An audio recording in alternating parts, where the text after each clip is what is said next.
Good evening, ladies and gentlemen, and welcome to the Triple B Black and Gold Dynasty preview of the Sunday afternoon game against the undefeated Philadelphia Eagles. Now, before this show became in effect here during the first of the season, I met this individual from Philadelphia. And he is a super duper Eagles fan. He's very knowledgeable about the NFL, but he's also knowledgeable about his team. And he wanted to come on, and we decided, when we met up in the game, that I was going to bring him on. And he's got a lot to cheer about, like being undefeated. And it's going to be a matchup. It's going to be a matchup, guys. But my special guest this evening is Super Eagles fan Rich Smoke. And here he is, man. Here he is. Rich. Oh my God. What's going on? What's going on, Rich. guys? Oh, welcome to the show. You look like an Eagles coach right now. Working on it, man. That's my goal. Well, you're working on it pretty good at being 6-0. Hey, I'll tell you what, man. I don't know if I could call those plays, though. But then again, it looks like quarterback sneak always works for the Eagles. That's all you got to do. When you have a quarterback can do that. When you got a quarterback that can squat 650, he was squatting 550 in high school. Man, I'm confident. We can run straight. Well, yeah, I would be confident too if he's squatting 650. Yeah. I don't know what I don't know what Kenny Pickett's squatting. I don't know. Hopefully he can squat a touchdown. Would be great. Does his hands fit around the bar? I'm just kidding. It's gonna turn into that kind of podcast. Holy smokes. I gotta get a couple in there. No, it's cool. It's cool. Let me get this lovely Facebook stuff so the Steeler fans can actually start getting their pitchforks and torches ready for you. Ready. So how is it being 6-0? It has its pros, and as you as a Steelers fan, it also has its cons, right? I mean, for example, you guys had that 11-0 run a couple years back, and I think sometimes it's important to lose early. And I'm not saying I want to lose games. Nobody wants to lose games. Well, but we do upset. But we realize how hard 17-0 is. That's a really hard route to go. Yeah. Obviously, it's never been done yet as far as like the full 17-game slate. So I think sometimes it's good to lose for character. So I think going deep into the season with a lot of wins is great, obviously, but nerve-wracking too. Very, very nerve-wracking. Yeah, because every game you're just biting your nails because you don't want to be, you don't want to be that first loss. It's weird. It's like part of me is like, I just want to lose one, but then part of me is like, I can't accept a loss. Like we can't lose. So it's like I'm so torn. Well, it's like if you do lose one, how about this weekend? That'd be great. No. Well, it's big. It's big. You got the big rivalry of us against you guys in football, and then your Phillies are in the World Series, so it's like hotter than a tamale out there in your side of the state. I mean, I wouldn't say hot, but it's been nice. As you know, as a fellow Pennsylvanian, it's bipolar. We don't have 4 seasons in PA. We have winter and we have summer. There's no in the middle. Right. And that's all there is. There's two things. That's it. Yeah. Well, we already got Shane Stumler. Thanks for tuning in. He goes Eagles in all capitals. I don't know if he's spelling that to be a smartass or he's siding with you. I do not know. But Shane, thanks for tuning in. JC Day, Kenny Mayne, thanks for tuning in. JC Day of the Extra Point Podcast. Thank you, sir, for tuning in. So let's. The Steelers are 2-5. Your team is 6-0. Close. 1 o'clock kickoff on CBS. Over here behind my shoulder somewhere. There it is. Yeah. Lincoln Financial Field in Philadelphia. Have you ever been to catch a game at Lincoln? Oh, of course. I've been to a couple. I mean, they're expensive, so I go every once in a while. But there's a great game. Great place. Yeah, well, when you guys boo Santa Claus, it's something. Listen, that was like 78. I know, but still. Come on. We haven't had anything. Listen, I don't know if you saw. Dallas was hitting Dak with trash when he got hurt. So let's watch. Come on. Well, as I was looking for some information on this matchup, and Dizzle 2-7 Steelers. Oh yeah, we got nothing. Yeah, I'll say that but our chances are thin. Yes, very thin, but not like my waistline. But it's very thin Sunday at 1. But I was looking for stuff, and we were talking. Like I didn't know that the Steelers never won in Philly, and I'm 51 years old, so we have never fucking won in Philly. That's insane. That's crazy. Insane. I might go now just so I can not watch a loss. I might just go for the 7. Well, the Eagles are 10.5-point favorites against my Steelers. And then That's these last nothing. games, the Steelers are just getting double figures every our team, and we'll talk about it later, but this is just ungodly about these high bookie spreads. Oh, it's terrible. But hey, Ryan, thanks for tuning in. And he said, Rich Smoke, Ryan said. Yes, Rich Smoke is going to be smoking me probably with some Eagles knowledge, but I'm gonna maintain with some Steelers stuff. But the last meeting that we had against you guys destroyed us 34-3. And I don't want to see that Sunday. Well, we played each other. I think you guys won last time. I thought there was a game after that. I think we played you a couple That was years probably ago. a preseason. Preseason don't count. Remember we used to play preseason all the time? Yep, just for a Philadelphia special. Yeah, I mean, it's a Yeah. PA special. I mean, yeah. The old Pennsylvania Steagles, you know? Yeah. Ryan says, represent for the Birds, even though we're a different flock. LOL. You're getting love from Ravens fans right now. Come on, Steelers fans. Listen, as Ryan always says to me, Birds got to stick together, man. He's a Ravens fan. We're an Eagles fan. Got to keep the Birds on, man. You know, it's go Birds. Go Birds. It's Thanksgiving's close. I can shoot a couple turkeys if need be. JC Day says, Eagles knowledges, LOL. But, I mean, the Eagles, the all-time Steelers and Eagles meeting, the Steelers are 29-47 and 3 ties. Wow. Yeah. And the Eagles, they're 9-0 against the Steelers at home dating back to 1966, which I wasn't even born, which was prior to Chuck Noll because it was Coach Austin. Yeah. So, I mean, we talked before we got on. I figured Cowher or at least Chuck Noll had a win in the 70s in Philly. It's like I said to you when I first saw that stat right before the show started. It's like one of the only things that we talked about. We like to keep everything fresh. But one of the things I said to you was, like, I would have thought that when the Eagles were going through those really bad 70s years and you guys had those great defenses at that point, like, you would assume that you guys would have beaten us at home at least once. I feel like we couldn't have played many times, but could be wrong. Who knows? That might be the game that Terry saved for his worst. Who knows? Maybe Lucky Joe Gillum come in and threw 3 picks. I don't know. I mean, I'd much rather play against Bubby Brister personally. So I mean, what do I know? Fair blows the win on the west side up in Erie. That's how Brister did it. Yeah. Oh, Steelers have no offense. I'm feeling the love.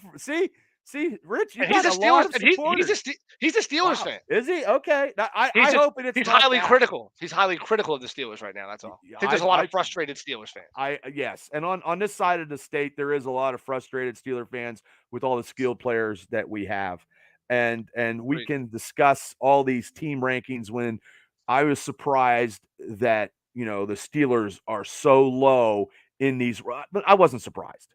Like the rankings are 24th in passing offense at 210 yards per game, 27th in rushing defense. We don't even have a rushing offense. I'm sorry, rushing offense anymore. It should be a rushing defense. Total offense per game, we are 30th in the league at 298 yards. Total defense, 28. People are averaging almost 400 yards against us. And the run defense of the Steelers is just it's non-existent. That's our strength. Now, well, we're going to be, oh, God. The turnover margin, we are 23rd at -2. Now, maybe them 4 picks Sunday night would have got us a little higher, but, no, that's not the case. And our scoring defense is 22nd. They're scoring 23. And then the pass defense is 28, 275 yards. And I believe you got way better statistics than I just fucking mentioned. Yeah. I mean, that's... I'll just run through a couple. For example, passing has not been our strength right now. I mean, obviously we're a running first team, but still 13th at 238.5, which everybody bashes Jalen saying he can't throw the ball. Well, 13th says differently. It's, top half. Rushing offense is number 6, and we're 6th in the league. So 6th versus 27th ranked or 28th ranked rushing defense. Yeah, it's gonna be rough. Yes, gonna be rough. It's gonna be. 5th in total offense per game in comparison to your 30th at 394.5 yards, about 96 yards better than where you guys are at, 94, whatever it is. 27.8 total, 297 yards of total defense, which is 4th in the NFL. This is one of the most incredible stats. I mean, even as an Eagles fan, to all of our best years, plus 12 turnover margin. Holy shit! I'm not sure if you saw this. Actually, I saw this on the thing the other day. It is 3 times higher than the next team. The next closest team is +4. Three teams are tied at +4. Oh my! The Eagles are 8 over the second place and third place teams. I mean, that's incredible. Yeah, and then scoring defense is 4th, and passing defense is 5th. So really, there's no weakness. I mean, you figure we No, try you to, guys are in the top 10 in every fucking category. Yeah, and we're scoring 26.8, but we are giving up 17.5. That's what we score, though. We score that maybe 10, lately 10. Yeah. Yes. I mean, for us, it's going to be a lot more running. I mean, it's just going to be run the ball a lot. I mean, we're going to test your corners a few times, especially with Levi being out. I think that they're going to test that side quite a bit with AJ Brown and Devontae Smith, and you can squeeze Quez Watkins in, who nobody talks about. But I did mention him in preseason. He had a couple big plays so far this year. They have kind of underutilized him. But I mean, there's just so many weapons out there. I mean, that team has so many places they can go.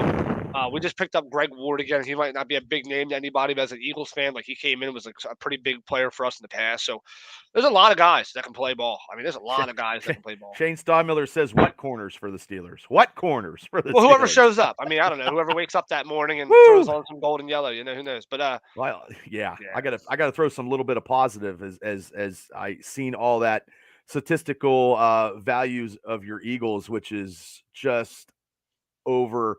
It's heartbreaking to me. Yeah. Going down to Philly, we haven't won ever, and we got to face your team that's in the top 10 in every category. Almost every category, not all. Yeah.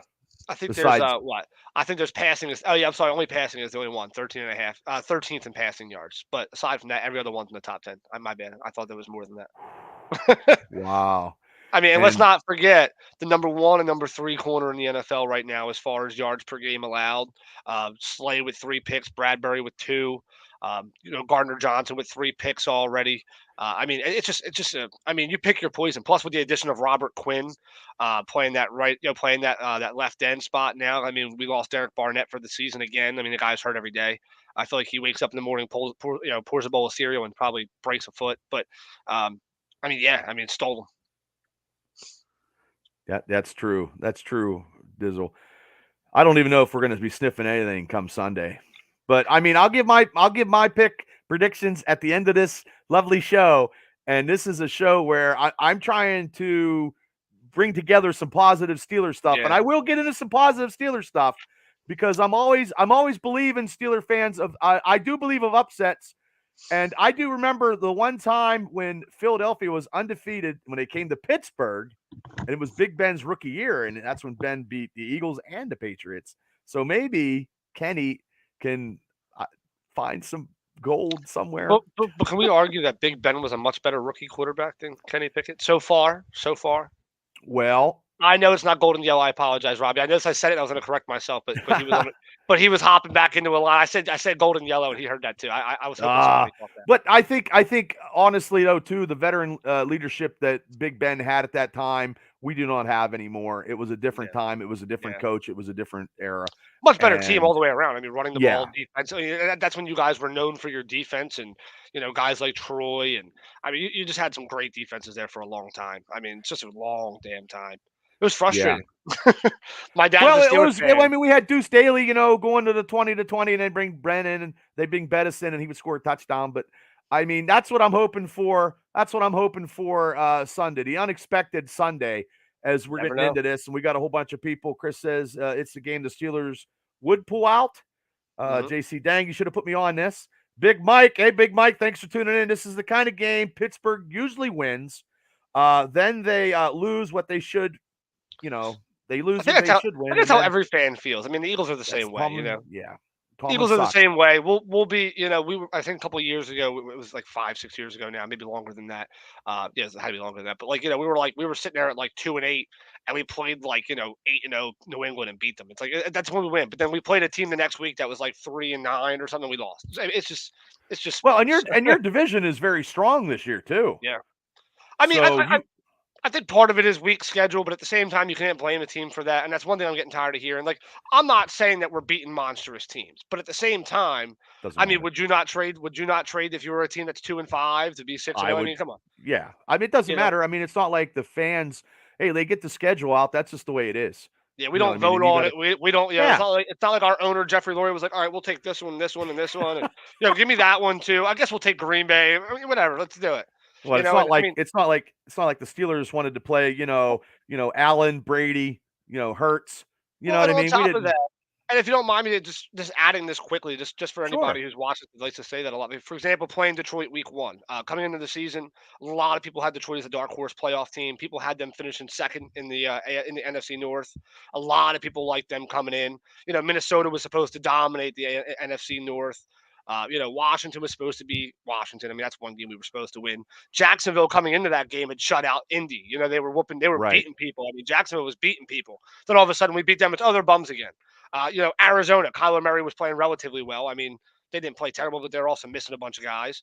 In Dallas, everybody was like, "Oh, Cooper Rush is 5-0 as a starter, 90 passer rating. It's the first time in history it ever happened. Let's replace Dak permanently for Cooper." We beat him all of a sudden. Oh, he was a backup. He wasn't any good. That's not what literally the announcers were saying the week before how Cooper Rush was going to come into Philly, beat us, and that was going to cement him as the starting quarterback moving forward. He I didn't loses, see that happen. and we beat a bum team. I mean, Yeah. come on. Yeah. Give me a Well, break. You can't pick it both ways. You got to pick one and roll with it. well, It's a little Benjamin Bennett says the Steelers are going to win against the Eagles 24-17 in overtime. Because really, well, I mean, it's strange. The Steelers should be 5. Realistically, me being a huge Steeler fan, the debacle of the Patriots game, we were 14 and we were up a point against Cleveland and with no scoring in the second half, like the same as the Miami Dolphins game. So there's 2 games, no offense in the second half. And then the Jets, that Wilson kid slapped the taste out of our mouth. He's awful. I know. And that just, it's just, those games are the games that we had to win. And I did pick Cincinnati, upset Cincinnati, and I did pick Tampa. I had you guys to pick them for Cincinnati. I had Tampa. So, I mean, Rich, JC Day goes, Rich kind of doing the same shit I was doing. No, bro, no one is questioning the 6-0. That respected. You can't ignore the fact that you got the 2 easiest schedules. You're just beating teams you're supposed to. Hold on, I got more. Outside of the Cowboys, he says. I mean, again, all I can say is 3 of those teams were all predicted to be playoff teams, and now all of a sudden they're having a rough year, and now we got a bum schedule. So it's okay. I get it. I mean, you have to do it. I mean, it's professional football. We always got to put some shade on people. You can't let anybody walk unscathed. I get it. Well, to me, in this season of the Steelers, every game is vital. Mm-hmm. But losing to a non-Brady Patriots with a fumble, and the Jets and the Jets. Which Green Bay did too, though. To be fair, Green Bay lost to the Jets as well, which shocked me. I kept waiting for Rodgers to make a big play; it never came. And the Buffalo game it was, I mean, 98-yard touchdown, and that just killed the sales out of everybody. Yeah, you got to be realistic. Our defense losing, and as whoever thought one player, with TJ Watt, we got no pressure, and the defense is, I believe it's going to be Cam Hayward's last year. Yeah, and I hate to say that because he doesn't look great either. I feel for him. But he doesn't look great this year either. No, and Chris, we did lose to Cleveland, and Cleveland's not that good now. And Cleveland, when we got beat by him, they were looking a lot better. Brissett looked like a superstar, and now he's looking like a bum. Well, he's not very good. Never has been. No, and that's the things that we, now we go. Yeah, Shane Stadler says, but 6-0 is legit. That's what he says. And I mean, it is. I mean, hey, you take the opportunities.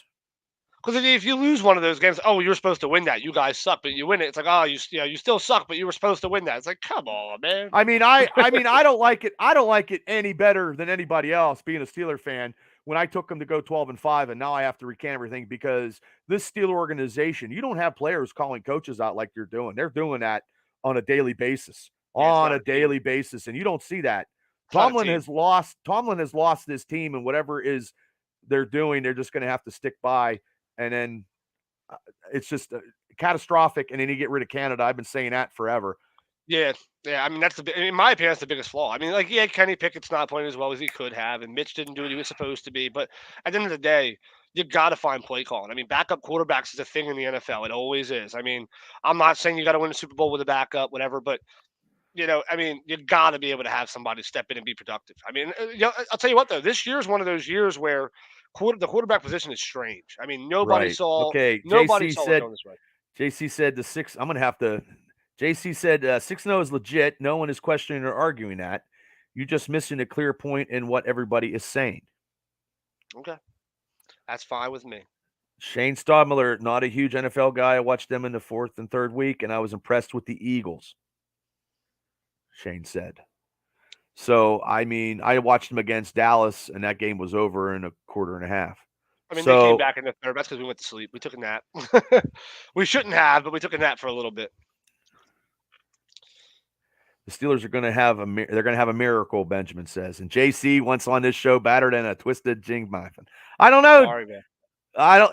Yeah, I appreciate your pumpness up, JC, but you know, it's you know, I got everything scripted. 1v1's a lot better than having too many guys going at once. We're out, yeah, and bring back the 2020. Well, we did have some easy schedules, and we had some hard schedules. So I mean, I think it was. Yeah, I mean, we all have them. We all have Yeah. next year we'll have a harder one. Next year, the year after that might be a little bit easier. I mean, and it's all based on PFF and all that. Like, oh, well, this team went 3-13 last year, but as we've seen, a lot of teams turn around pretty quick. Nobody had the Jets at 5-2. Nobody. No, I I want to see didn't. one person that went to Vegas and put the Jets at 5-2. No, to because start I off didn't the think season. Zach Wilson coming off of an injury would come back and beat us. And Well, that I don't was, think he's good. well, that was pure execution, poor coaching, and being out coached, and that's what happens. And usually rookie quarterbacks do not beat the Steelers, and he beat the Steelers. We couldn't get anybody to sack him if we tried, and that's the biggest problem. We got no pressure on the quarterback. Malik Reed is not doing what they traded him for, and we are going to have some issues Sunday. And I'm going to just pray Sunday for a miracle, like people have said, Benjamin, and I'm going to be one of them. Like there's an injury, the Steelers injury report. Like we got quarterback Levi Wallace and quarterback Josh Jackson are not going to play. And the shitty thing is, this is the shitty thing, is Calvin Austin III. Yeah, he's good. I was hoping for him to come back. Now he's on IR. So he had complications. He either had complications or he couldn't read the playbook. Both. Yep. That might be the complication. Who knows? Yeah. So, and they didn't want to put him in, which was a waste of a pick. Like it's ridiculous. And then, 21 days, TJ Watt got 21 days. We'll see. Hey, look, I'll be happy when TJ comes back and gets 8 to 10 sacks to get him over the hump to James Harrison, because James Harrison is the leading sack leader. I love James Harrison. Don't get me wrong. But without TJ, I cannot believe it takes one person and the whole defense goes to shit. And that's where I get really defensive over the whole, it's next man up. And that's true for most. I mean, if you're an all-pro, or for example, in this case, defensive player of the year, I mean, I always argue that he should have won the last 2 in a row. I think he definitely deserved the one 2 years ago, more than Aaron Donald did, but what do I know? But I feel like he should be a 2-time defensive player of the year winner. Whenever you lose a guy like that, it always makes an impact. He's not some guy you just have some guy to fill in for him. It doesn't work that way. I mean, and you can tell the defense looks bland. I mean, it's slow. There's not a lot of pass. I mean, I'm not saying it's us this week. I'm saying just what I've seen. It's just such a slow. I've there's seen no energy. Stuff. Yeah, there's no energy. It's just, it's bad. Like thanks, Matt Black, for tuning in. Shane says maybe he could be the offensive coordinator for the Steelers. Big Mike says Matt Canada's playbook looks like it was written for an elementary school, and I agree. Yeah. Those plays are so scripted, everybody knows it's coming. I think the playbook had to be different from the offset, like from the very beginning. I don't think there was enough there. I mean, like you got to do some more. For example, guys like Claypool and them guys, they're good at getting open across the meet. We talked about this in the preseason. Fast plays, got to get it out quick. Get these guys moving. With a bad offensive line, you have to do fast stuff. You got to throw defenses off. RPOs, play action, stuff like that. To put your guys in good spots. Kenny Pickett just has guys after him every play. I feel like he's throwing from the run like 80% of the time. It feels like. Well, there's some plays, Rich, with Kenny. He doesn't. He's not looking, and sometimes Najee is open in the flat, and he hasn't seen him. But that's a rookie. I look, it's growing pains, and I understand that, and I'm all in with Kenny because I thought Mitch was going to be something with a comeback player of the year, and that wasn't the case. But he did come on off the bench, and they took the reins off him. And I cannot believe that he could never audible anyway in the first couple games of the season. So Canada he wanted to do that conservative thing. We have not run 5 wide at all. We don't do anything fast, nothing. And, very slow old-fashioned offense. Very slow. And the thing is, though, I know Dante got his money, but Dante's not I would have never paid him, and they paid him, and they should have never paid him. Me and JC talked about that the moment it was done, and we were on the phone, and we're just like, you got to be kidding me, man. Like this, like he's good, but he's not number 1 good. I mean, he almost reminds me of a guy similar to Juju. He does well when there's other guys in the field around him. I wish we had Juju. Yeah. I wish we had Juju. Like Yeah, he got ran Juju out. He got and ran out. Yeah.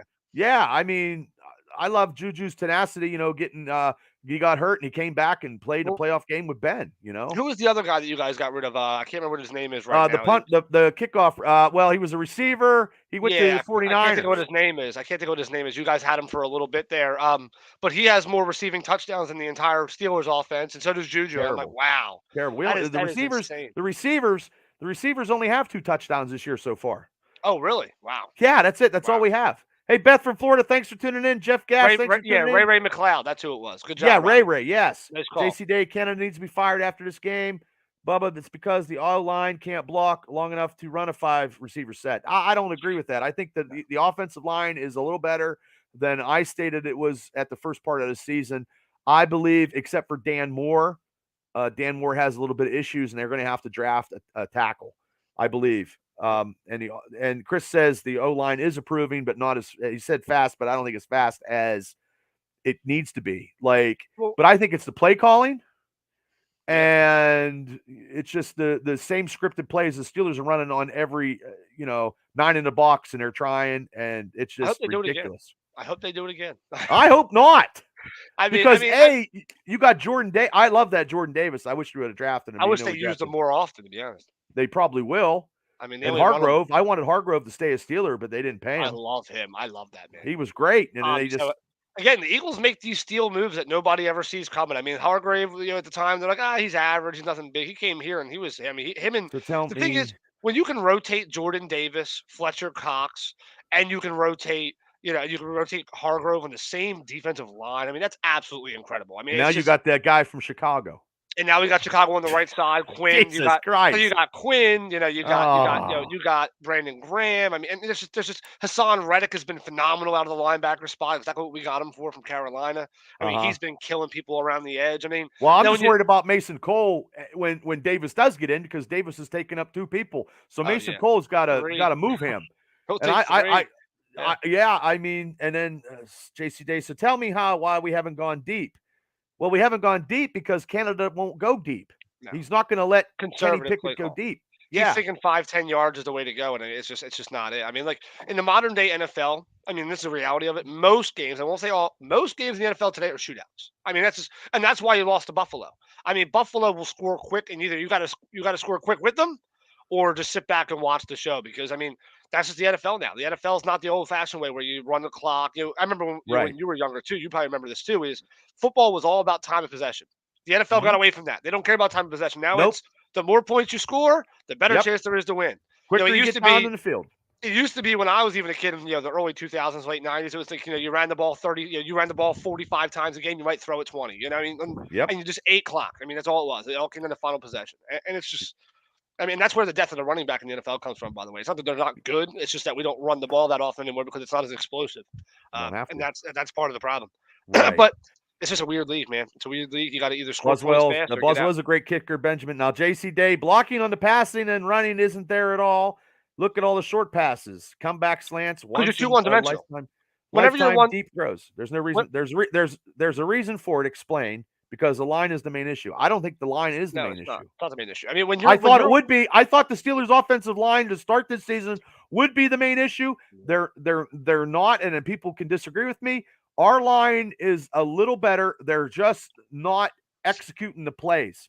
Yep. And Najee has been hurt until last week.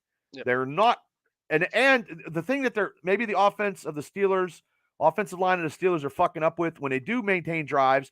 They're getting called for holding, illegal man downfield, shoot yourself in the foot. Stupid penalties. Now, I can see that is a deterrent there, JC, but I think as of the weakness that I thought the offensive line would be, now Dan Moore is having a rough time, but everybody else I think is adequate. Solid, they're not pros, and they're not going to be fucking pros for a while due to draft. Or if they sign somebody, that Daniels guy is probably the, and see, solid. Yeah, solid. I agree. So my biggest thing is this. So with offensive line, you can only block for so long. I mean, that's just football. I mean, like when you got these guys that are a lot, listen, defensive linemen are usually more agile than offensive linemen. Usually they have a little bit more stamina to them sometimes, I mean, and the reality is, typically, if you go one-dimensional, it's too easy. They can sit back forever. I mean, like, you can send the whole house after your O-line if we know that Kenny Pickett's going to scramble on the run every time and, maybe throw the ball 5 yards down. Nobody's scared of that. Nobody's afraid of the Steelers' offense. What do you Nobody's do? afraid of us. What No, do I you do agree. what do you do when you're not afraid? You sell out. You just send everybody you can. I mean, you send as many guys as you can. You play a basic zone. Make Kenny Pickett beat you on the run because you're putting so much pressure on him. I mean, the offensive line can only take so many guys. We watched this with Lamar Jackson last year, and obviously we're going to say Lamar's better than Kenny Pickett as of now. Obviously, Right. As of now. And look what happened last year when Lamar was back there. I forget who they were playing. I think it was Miami, when they played Miami. And Miami was just putting like 9 dudes in the box, and Lamar just couldn't do a damn thing. Because when you're one dimensional and you're predictable, that's what happens. You get shut down. You got to make changes. And the problem with Pittsburgh is they're playing the same playbook now as they were week 1. And week 1 didn't work. Week 2 didn't work. It's like, let's try this again. Week 3 didn't work. Let's try it one more time. Week 4 didn't work. I mean, if they're calling different plays, it's not obvious. Yeah, I mean, they're calling the same plays. Yeah, JC says we're doing more slants and trick plays than I've ever seen in my life as a Steeler fan. Desperation. Well, they haven't thrown any halfback passes. Yeah. Which they probably could. I don't think they could. I don't think they'll ever do because I don't think Najee can throw. And JC says we're barely throwing deep, and the line got to do a lot with it. No, I just think it's the play calling. I think Canada won't let him. Canada's not going to let him go deep, and that's the.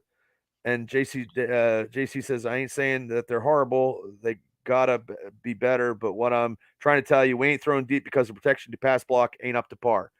But realistically, to go deep, they don't even use George Pickens. Pickens is our number 1 receiver, and he catches everything under the sun. So it's and he said Canada does have issues. Canada's the biggest concern, JC. Yeah, that's that's my the whole biggest issue. concern. Yeah, and he runs that whole orchestra. Listen, when you're the conductor and you got the whole orchestra, you can have the best musicians in the world, but if you don't know how to compose and you can't run everything correctly, the music is shitty.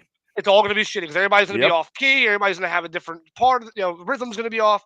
That's exactly what it is. He's running the whole orchestra. The rhythm is off. The sound is off. Nobody knows where the other guy's at. There's no camaraderie there. It's just the Steelers. I picture that locker room being so separated. Like, there's a couple guys over here in the corner not talking to this guy, and then Canada's in his office with the door shut, hiding the best he can to keep his job. Tomlin's letting them do it. I mean, I love Tomlin, but I think Tomlin's biggest mistake is not knowing when to step up and say, you know what, enough is enough. We got to move on. But Tomlin's been a rah coach. Yep. And mediocrity. And look, I know as a Steeler fan, I think it's bull or bust. Look, I'm trying to be realistic and reasonable here. Like, Tomlin had the greatest skilled players in the Steelers organization at one time when we went into Jacksonville, lost to Jacksonville 45-42. And ever since then, we haven't been right ever since. Yeah. And I'm like, it's ridiculous on how we go. Like that playoff game against Cleveland, we were beat by a special teams coach and out-coached. So, now the biggest thing for me being a Steeler fan is to get to the playoffs and just win one playoff game, not the AFC Championship that AFC Championship against New England was fucking ridiculous. But he's always out-coached in the big games. I mean, and the thing is, we have skilled players, but everybody is talking and calling out the coaches, which never, ever happened before. Never, ever happened before. Never. It's never happened before. Now it has. You got Boswell calling out Canada, going to the locker room. You never heard of that shit before. And one thing I'm happy about, and I know we were talking about this before we got onto this topic, was with the injury report for us, it's gotten dramatically better. Lane Johnson had that concussion a couple weeks ago, or so it seemed. He's back full strength. Lane's been fully cleared. Brandon Graham was on limited practice, but he's been cleared. We got like Josh Joby, some other guys that don't play a lot, but they've been all cleared. So as of right now, there's 0 guys on the injury report as of now. Brandon Graham, you're at 100%. Your Eagles is at 100%, where my Steelers is at 45% maximum, because I just found out today that Montavious Adams and Larry Ogunjobi didn't practice today. Ogunjobi's been out, yeah. So, and he had back issues. Yeah, I mean, listen, and I'll take that with a grain of salt too. If we lose, I mean, hey, there's no excuses. Like, you're all there. You need to play well. You got to win games. And if you're 100%, you're 100%. And that's going without saying. Obviously, if you're healthy, you got to win football games. I mean, it's too good of a roster to lose. I mean, that's my mindset at this point. That's a great mindset to have. To lose at some point. I mean, it's the NFL. I mean, it's any given Sunday. It could be this week. It could be next week. You can never know. I'm hoping it's this week because, there's got to be something. Yes, to unify my team to actually score some points. This reminds me, this is worse than the Joe Walton. I've been expressing the Joe Walton offense of the 80s because it was too complicated for a lot of them players back then. But when they came on, they exploded. You know what I mean? But I just think this offense is not complicated because it's the conductor, like you said, he's not playing good music. And it's just I'm fed up with Matt Canada, and I wasn't happy with Bruce Arians, and I wasn't happy. The offensive coordinators of the Steelers just give me some kind of fucking headaches because I watch and I see stuff that, but I would take Todd Haley back, and I would take Bruce Arians back in a heartbeat. But Bruce Arians was getting Ben killed. But the thing is, though, we can't have Kenny Pickett getting killed because I don't know if they're going to trade anybody in this trade deadline. I don't want anybody, to be honest with you. I want draft picks to. Oh, hey, Steele, thanks for showing up. Nothing complicated about this offense. That's yeah, and I agree. No, there is one complicated thing. The most complicated thing about this offense is how do we fix it? That's the most complicated part. I mean, that's complex right now. I don't think they're letting Pickett do what they need to do. Bruce said Todd Haley was our best OC we ever had, in my opinion. I agree, JC, but I have issues with trying to get Ben killed. And Brian Yeager from out in the Midwest, thanks for tuning in to the Triple B Black and Gold Dynasty. So now you're at full tilt, no injuries. Now your playmakers, you got some playmakers on your team. Now who are your playmakers? Like who? We don't have no playmakers over here. I hope you don't come Sunday, but I mean, offensively, what I think the most important thing about this offense is just how fast we change things. The opposite of the Pittsburgh Steelers problem is how fast we adapt, we make changes, and it's great. We can throw the ball when we need to. We don't force anything like we used to, where we felt like, we're running the ball too much. Jalen's not getting enough credit. Jalen throws and he runs when he has to. But the playmakers for us is obvious. A.J. Brown, gigantic acquisition. The greatest trade. Great trade. And I talked to JC about this, and I remember at the time I really liked Traylon Burks in the draft. I had a feeling the Eagles were going to go after a wide receiver. We had those two bust picks with Rager and J.J. Arcega-Whiteside. I'm like, I know Howie, and Howie wants to go aggressive and prove everybody wrong that he can draft a wide receiver. I really like Traylon Burks out of Arkansas. That's why I wanted. I was torn between him and another guy late. And I saw the trade, and I'm like, A.J. Brown, never mind. Screw Traylon Burks. Who's Traylon Burks again? I have no idea who that is. I thought the contract was a little high at the time, but he's proven me wrong. That guy can ball. Devontae Smith, guy who was our leading receiver last year, now playing number 2, and he plays great. Just as effective as A.J. When you got a guy like Dallas Goedert, who is spectacular. I love Dallas Goedert. Yeah, everybody you're talking about scores touchdowns. We have a couple of young guys at tight end that can fill in really well on the other side as far as blocking goes. And, Calcaterra has been pretty good. And, some young guys nobody really knows about. There's some pretty solid guys there. But, it's just, there's so many weapons. We have a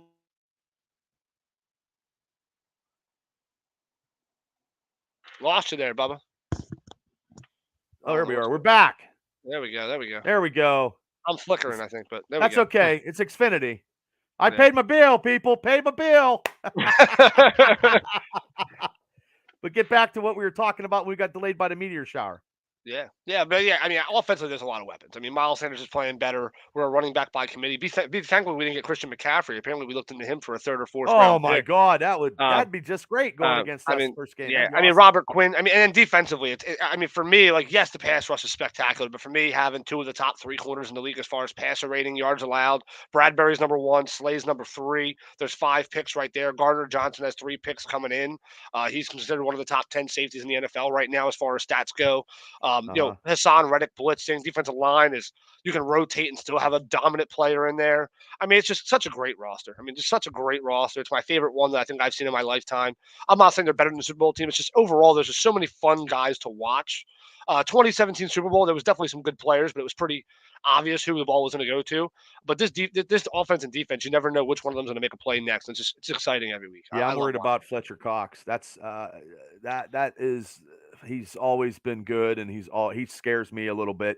But also too, Jordan Davis does scare me over Mason.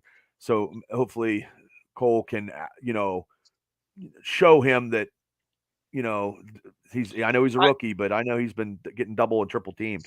I think if you're the Eagles right now, and I think this is kind of obvious, but I mean, I want to make sure I state this for the record as well, though. I mean, stopping Najee early is the most important thing here. The reason I say that is when you have one of the best secondaries in the NFL, Avonte Maddox was a top 5 slot corner in the NFL coming into the season, PFF. Slay and Bradbury have been down. Like I said, the secondary has been spectacular. And again, I think I said we were what in passing. I think we are 5th in passing defense, only allowing Yeah. 188 yards per game. Yeah. So if I'm the Eagles, I want to make Pittsburgh as one-dimensional as possible. The way to do that, take Najee out of the game early, make Kenny throw. A rookie on the run, a lot of defensive pressure, great secondary. Make him throw the ball as many times as you can. If he beats us that way, so be it. But you live and die by it. I mean, that's what you have. That's what the blitz always has done. You live or die by the blitz. If you get to Kenny, it's going to be a long day for Kenny. He's going to have to make throws. I mean, that's the thing. He's going to make good decisions. He's going to make throws, and otherwise, he's going to be in a lot of trouble. Well, I think Kenny's going to make some good decisions this time because of Sunday night's situation, which he took full ownership of the situation because he could have ran out of bounds and had 18 seconds to go. And he knows that. So I believe, look, if we set the tempo, we get the ball, to start the game, we have a long drive to keep your offense on the sidelines. And hopefully Najee starts coming to be the part of Najee from last year, but they need to use Najee more out of the backfield, which they're not doing. That's part of the Canada bullshit, which I can see it on TV and everybody can see it. I agree. Brian Yeager, we don't trade, never have. Our players work their contracts out, then we get rid of them. We may draft picks for a player, but never the other way around. Hell, we couldn't get a seventh rounder for Rudolph Claypool in Canada in a package deal, Brian Yeager says. And I think Mason's going to probably go somewhere. I think he's awful. That is not a good idea, Bubba. There is a reason for that. I don't know what you're meaning, JC, offhand. What is not a good idea? He said it's not a good idea. I don't know why, because maybe we're a little delayed here, but I don't know why. I don't know what's a good idea. The good idea of us taking the ball first. I want to make a statement. We need to make a statement. We need to. Philly's been given the ball first. We always kick. We don't ever receive first. We always give the ball. I love Sirianni's method with that. I mean, it's all about seeing what you guys do first, and then this. Well, yeah, because I don't want to be down 7-0. We always kick the ball. We always kick the ball. So to me, I want to see our offense drive down the fucking throat. No offense of Philly and score on a long drive. I want to see that. I want to see something come out of. You can't play the same 10 plays. Something has to give. Pickens is a godsend, so I mean, we don't even use him enough. They don't even, I mean, and I don't think he's allowed to outshine Claypool or Dante. I think that's just my opinion.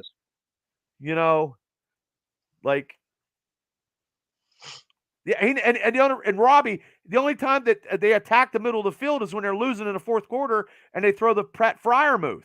That's the only time when they're trying to win, and they don't exploit that. And Freiermuth was limited playing at practice today. I hope that kid gets another concussion, we're fucked. Yeah, 100%. Yep. and then now we don't even have a tight end because he was a godsend as a tight end. He's a great player. But you can't have all these hits, Yeah. I mean, I think the hardest part is going to be something that we talked about earlier. It's one of the things we'll get to eventually here towards the end of the show. Is, I just think that offensive line for the Eagles is a big game changer here. I mean, I think that's the biggest. I think that's the biggest. I mean, if you don't put pressure on Jalen Hurts, you're in a lot of trouble. I mean, that's really what it comes down to. You got to force him to make bad choices. He won't just naturally make them. You got to force the bad choices out of Jalen. That's all going to come from a pass rush, and that's just okay. JC Day, we can't even effectively run the ball. Now, you would like for us to get him to catch out of the backfield? Yes, JC. If he's open, he's not being utilized to his potential. If they're not throwing Najee some passes. I think what Bubba's trying to say is by throwing the ball to Najee as well is you got to make Najee more than one-dimensional. I mean, meaning that by running the ball with him every time he's in a certain formation, it's obvious you're going to run the ball with him every time he's in that formation. You start running the same formations. You move some guys around. You do this. You throw the ball a couple times to him. Now, as a defender, as a linebacker or slot corner, whoever's going to keep an eye on that flat. JC Day, Mitch. Yeah. Mitch now was you're making benched him because that's all he was doing. Read the rest of my comments. I'm trying, JC. But the reason why Mitch was benched because he didn't show leadership in the locker room when he got in an argument with Dante Johnson, and that's why he was benched. That came out later. That's why he Yeah. was benched, and they weren't putting up with that because it's not a captain-like situation to have a situation like that in a locker room, which has never ever been never had before, and the internet is crazy. That's why he got benched. And then being at that game where the people were chanting Kenny, that too, plus whatever happened at halftime when him and Dante got into it, which Dante was like, we're all cool and stuff. It was more than that, but that just happened to be the final straw. Well, that might be the final straw, but I mean, honestly, Najee, even Sunday night in Miami, Najee would block a little bit and go out into the flat, and he was open. And I saw in other podcasts and other Steeler websites have actually put that on there that you can see in the designs of the plays, like they're open. I'm not trying to argue. I'm just trying to, You're making your point, man. That's what you're here for. That's why you run the show, man. Gotta make your point now. Hey, Stevie V, thanks for tuning in to the Triple B Black Gold Dynasty. So, like, this is going to be a matchup. Like, this is going to be like if I pray, do holy water, and all this. Like, my keys to victory is to get the ball first and score a touchdown. Smack you guys right in the fucking mouth. We got nothing to lose, nothing at all. We have to score. We can't go down across the state and score 10 measly points. We cannot do that. We have to stop Jalen Hurts because Jalen Hurts is a fucking phenom. I don't know how we're going to do it defensively, but we have to have some kind. You got Flores, get him. He doesn't even need to be in the fucking booth. He needs to be down on the sidelines talking to these guys. I hate that, by the way. I hate coordinators that stay in the booth. It drives me nuts. Ridiculous. Drives me nuts. Be a part of the team. Oh, no, the argument was I referring to Johnson admits it, not you and me. We're not arguing. Now I see it's hard to read all these, JC, when they're coming through, and then we got hit by a meteorite and we got delayed a little bit. And we're trying to talk our normal topics and all. Yeah, it's a lot. Yeah, and we get off a little bit of topic because it got to be where now I have to go pro Steelers, and that's and I am, but I want to smash you in the mouth on a drive. You're cool, We'll JC. see. Yeah. But we have to do something. Like, they have to scheme, and the schematics of our offense have to show something. They need to do something. I know your defense is high on the stats. We can't let Pickett be running around like a chicken with his head cut off, or it could get ugly real quick. We can't have that. So I would like a little bit of some upbeat tempo. That's what I would like to have on that first. If we get the ball on the first drive, like you said, we should get. So that I want to see Najee to get a little better than he was last week. I want Najee to be getting 85 to 95 yards and maybe 30 or 40 yards in receptions to get over 100 and some yards of total offense. I'm not asking for much. I'm just asking for what last year was all about. Like, he got more touches in the backfield, so that's what I'm asking for. And I'm asking for the offensive line to give Kenny a little bit of time. And I think Kenny Pickett has something to prove from last week, almost winning in Miami, to this week, and he knows the card is shuffled against him. And I think Kenny Pickett, he's 24 years old. He's not your typical rookie. People right now are just, some people are bitching about Kenny on this side of the state. I am not. I think the unexperienced and the experience he's going to gain will be benefit and to the whole team on a whole. Now, if we score, a couple more, now our receivers have to step up because your secondary is so good. And those are my key matchup points for this is the Steelers receivers have to play your secondary like they haven't played anybody all year. And they got to get open. And that's the key. They have to get open, and they can't have Dante looking around when Kenny's throwing an interception in the end zone, looking around, he's getting a fucking Pop-Tart or something in the stands.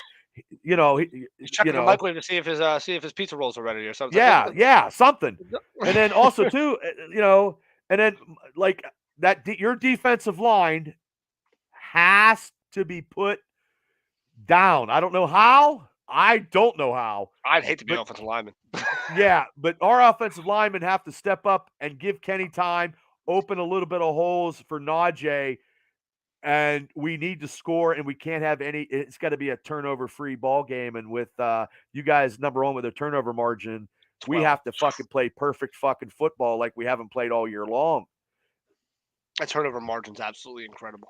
I know. That's all I keep thinking about. Like, if there's a favorite stat, like people love offense and defense, like that turnover stat is always the best one in football for any team when you're on the plus side. But when you're right. 3 times higher than anybody else, it's like, wow, we're really doing that well. And I'm over here like, damn. Like, and what's funny is Slay dropped like 4 picks the other week, and I'm like, Jesus, we could be a lot higher than this. Like, this is pretty wild. Like, wait, I've been bitching about one interception drop and plus 12. Never mind. Sorry, Slay. I take that back, buddy. You drop all the balls you got to drop.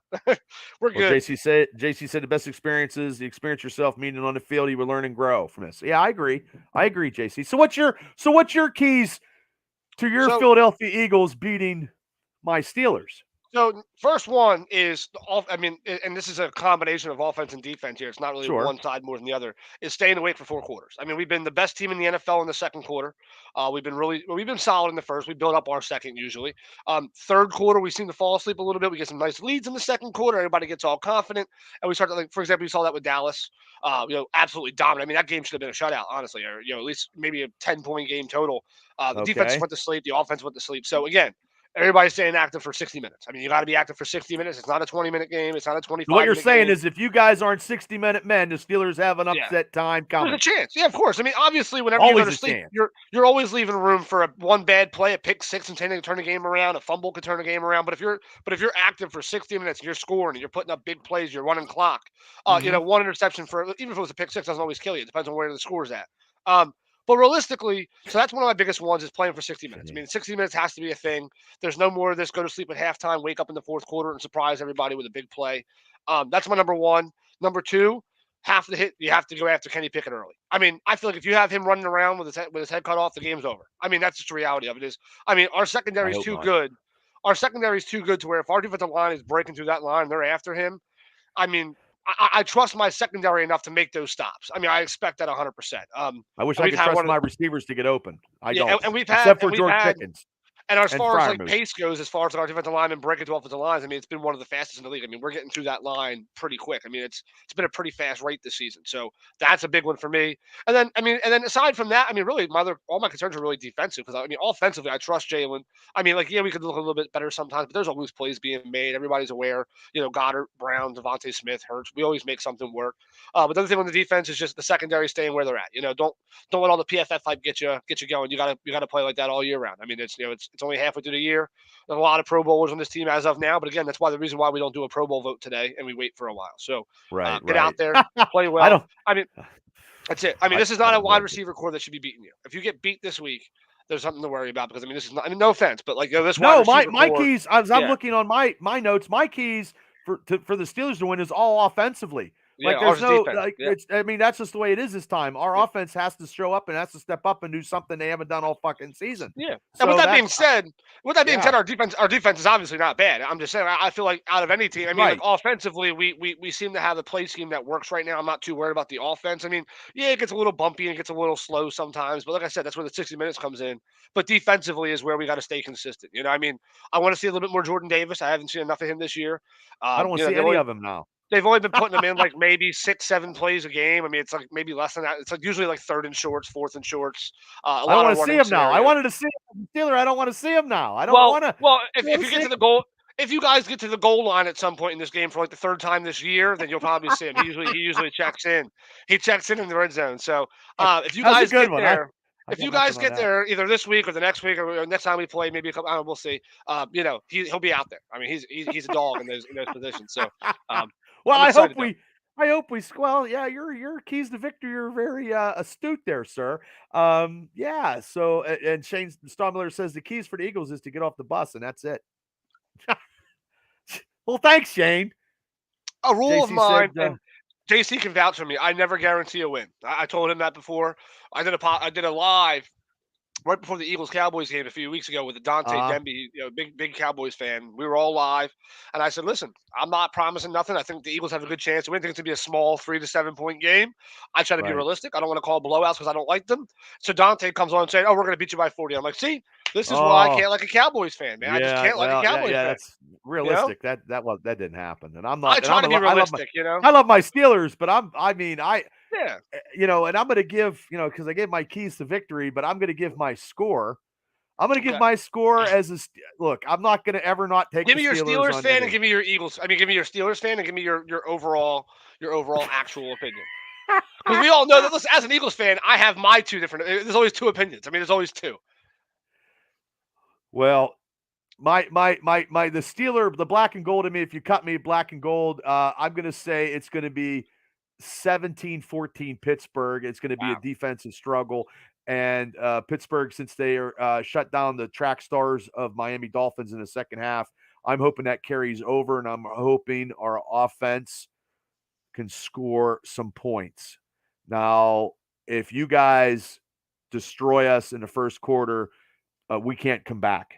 There's no hope of coming back if you guys beat us 17-3. I hate to say this. If it's 17-3, we're in a shitload. We're in a shitstorm. And I don't want to see that. But if it's 17-3, it's going to be 20. It's going to be 35, 32-3. If we only score 3 points against you, Matt Canada has to go and put Mike Sullivan in Sullivan, the quarterback's coach, as your offensive coordinator. Hey, Brox, thanks for tuning in. That's what I see. I mean, I'm going to go 17-14 Pittsburgh with a huge upset on any given Sunday with Jamie Foxx. But realistically, if you guys score 17 and we only score 3, it's going to be really, really bad because we can't come back from that with our offense as of right now. And it's sad to say, but I'm going Pittsburgh 17-14. But and I'm just going to go with that. If it's bad in Philly, but we have not won in Philly since we've never seen it my whole life. And it's not looking good, ladies and gentlemen. I'm being a realist, and it sucks. We have the great skilled players. We just don't have the coaching and the execution, and that's a shame going down to Philly. So hopefully they got something in line going We're a against family in Philly. That's what it Mr. is. Smoke's team here. Yeah. We're a family in Philly. Everybody's best friends. AJ Brown, Hurts, they all go out and go to dinner together. I mean, like the Phillies are in the World Series, by the way. So Philadelphia's a crazy city right now. Jalen Hurts was seen with Goddard, AJ Brown, Devontae Smith, and Sanders all at the Phillies game, the last game they played. It's just a city that loves each other. I mean, it's a sports city. I agree with you. And here's Jay. Brock says the Steelers haven't beat the Eagles since '66. Timed that to end. But JC Day, we kept the best offense to 16 points last week, the Bengals to 20. But it doesn't matter. We had TJ Watt when we played the Bengals. And we are definitely capable, JC, of beating the Eagles. But honestly, I did say 17-14. If they score 17 points, we cannot. If we score 3, and it's going into in halftime, we're not coming back. We are not a comeback team and we shouldn't have to put it all on Kenny's shoulders to come back at 17-3. His hands can only hold so much up at a time, JC. Give the guy a chance, man. What are you talking? I know. I kind of sometimes I know what I'm talking about. Kind of. Yeah. I mean, I do. Miami was kept to 16 because honestly, JC, I know we're getting off tangent. JC, he was recovering from a concussion. He wasn't accurate. If he didn't have that concussion, it would have been if he would have been played that first possession like he did the whole game, we'd have been fucked. Yep. He wasn't on. I mean, he wasn't 100%. I'll say as an Eagles fan, I like the score being, and you're not going to like this, as an Eagles fan. And I only say this because here we go. I only say this because of your offense and defense and my offense. I mean, just statistically on paper, which is what we have to go by. We don't know until it happens on Sunday. I mean, I see it as like a 35-14 game. I'm not saying it's going to happen. I'm saying as an Eagles fan, I look at numbers, I see 30th in the NFL, 5th in the NFL, 28th and 4th and, all that. Yeah. It's hard to be in the bottom 10, the bottom 12 or so in almost every category against the top 10. Right. With that being said, stats don't matter when it comes to Sunday. I mean, it doesn't fucking matter. Right. I mean, what happened yesterday is what happened yesterday. I'm just saying, based on numbers, I like the Eagles to win this game big just because there's no reason why Kenny Pickett struggling how he has been, the receiver group struggling as bad as they have been, offensive line being as young as they are. There's no reason the Eagles should even make this a close game. As an NFL fan, I will say I could see somewhere around. I mean, I would still see Philly scoring 21. I don't think you're going to hold Philly to 14. Philly isn't going to put up 35. That's fine. People said they got bad us against Detroit, too. We were supposed to lose against Detroit. Still That's says okay. Philly's not putting up 35. Again, I said that as an Eagles fan. I mean, that wasn't my NFL. So my NFL I got a one, couple Steeler fans yeah, chiming in. my NFL I know one was, JC's definitely not taking 35 points. I guarantee JC's not. I mean, Buffalo put over up here. 38, but who kept count of that? But Well, I'm not saying we're better than Buffalo. Buffalo stepped off the gas. Yeah, And if they didn't step off the gas, it could have been like 100. It could have been 51-3, like the old Yeah. Cleveland Cincinnati did in '88. And I'm not saying that we're definitely going to score 35. Again, I said that as my homer. That was me bleeding green there for a minute, just like, whatever. Tua was 21 for 35, 261 a touchdown with a 92-point quarterbacking rating. I still think he was a little off, though. Some of those passes, I just think he was a little off. I mean, no matter what, I don't think I got the Bills is way better than your Eagles. That's what he said. JC Day. 100%. I never said the Eagles were better than Buffalo. I have Buffalo as my number one team in the NFL. I've been telling everybody that for a while. 100%. Remove the homerism. Two different teams. We were both being homers there for a minute. That was the whole point. We gave a homer take and we gave a fan take. I mean, that's what we just did. 17-14 Pittsburgh with an upset. I'm not betting because I work for a living like you do. Yeah, I'm not betting either. But like I said, if your Eagles score 17-3, it's hard to come back. It is. Yeah. And I'm just being realistic. But I'm taking Pittsburgh to win. But if I was betting, it's 10.5 point spread. They haven't won since 1960. I don't have the Eagles covering 10.5 though. I mean, if I'm my homer score was like 35-14. Okay. My real honest opinion, I think we win this game in my opinion, no matter what NFL fan or not. Most people are taking Philly, so it's not a bias saying. I mean, it just is what it is. No, I would expect if you took the Steelers, I'm like, what the fuck are you doing on the show? I have as my NFL fan, not being an Eagles fan, like as an NFL fan, I have us winning by 3-7. I don't think we cover 10.5. Oh. Homer in me wants to see 35. I mean, we should be dominating this game. But, real fan, like being legitimate and like being realistic. I mean, I see this game being a 3 to 7 point game.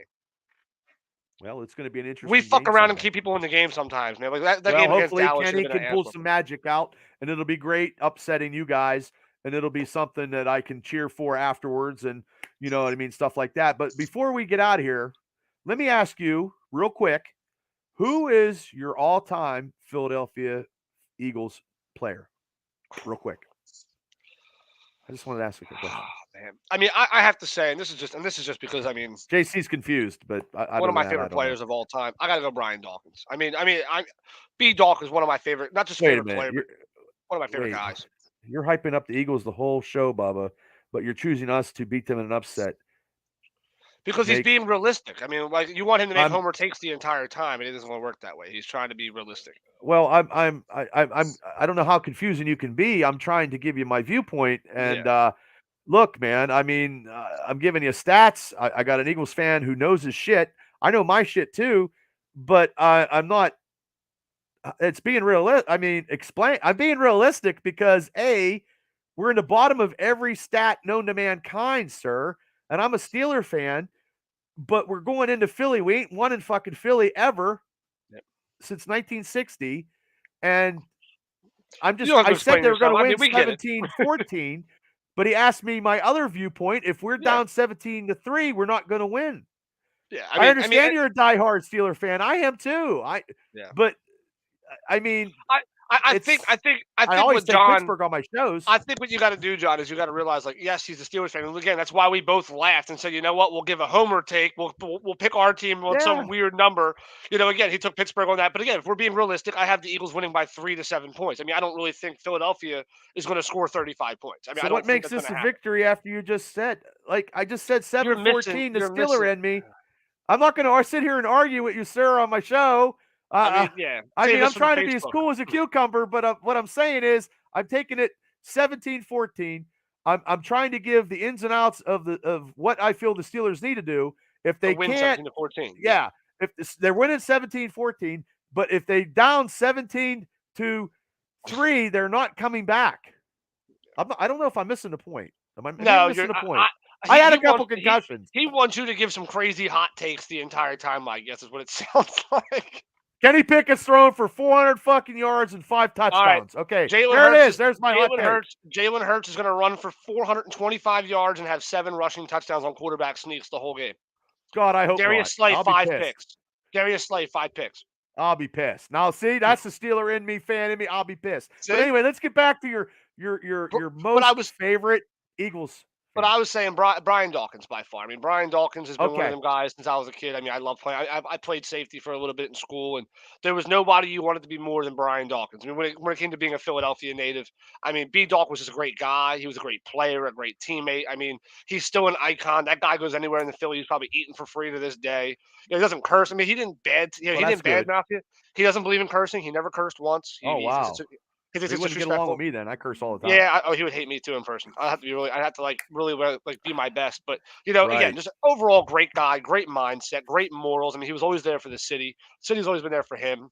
But he's one of my top guys. I mean, if I had to go offense, I'd probably say somebody like Brian Westbrook. Loved him, underdog. Okay. He was a beast of a running back. But yeah, I mean, a lot of my guys are modern. I mean, I like Reggie White and all them guys, but everybody picks Reggie. Oh, I like Reggie White. Everybody picks Reggie hey, White. JC, get this. I like Reggie White. Does it mean I'm not a Steeler fan? How dare you? He's a minister of defense. I like Reggie White. I'm just saying. I just threw it out there. But hey, Rich. Good luck Sunday. I'm hoping that we beat you 17-14. Eagles by 40. But it was great for you coming on the show. We talked about doing it, and I'm glad you can come. Take a little bit of your time. I know you're busy to come on the Triple B Black and Gold Dynasty and give your viewpoints of your team that you truly love. And it's it's a tough one for me because I'm just hoping for an upset and I might have to go to church Sunday. But hey, it's been a crazy year here in Western Pennsylvania. I'm sure they probably have tissues on sale up there somewhere for Sunday. I don't get too excited anymore. I did Cincinnati game. I just know better anymore. I lowered my expectations really. Yeah.